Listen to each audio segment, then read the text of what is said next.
रियांस recording studio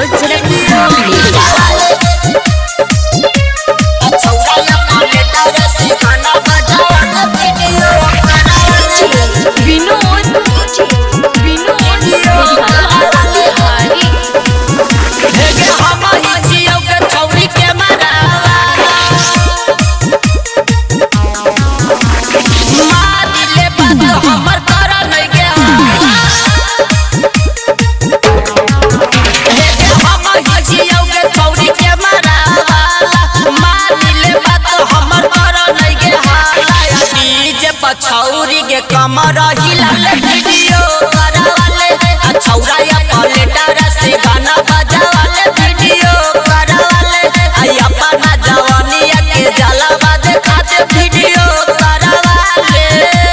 रियांस recording studio Janakpur Dham Nepal.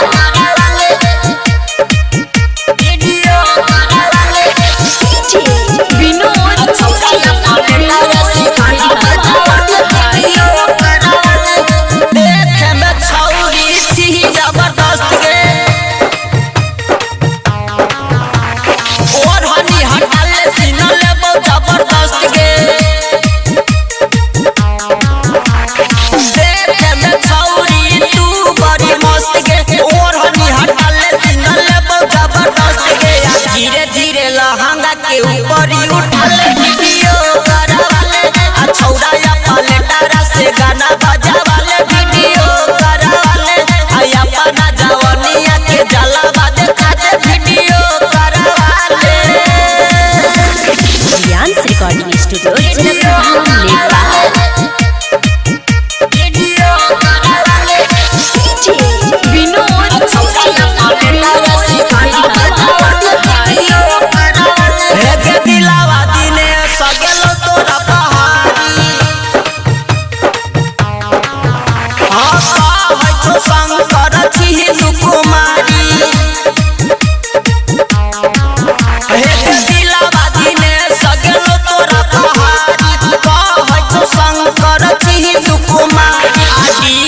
छौरी के कमर हिलाले वीडियो करवाले छौरा या पलेटर से गाना बजावाले वीडियो करवाले अपना जवानिया के जलवा दिखाते वीडियो करवाले।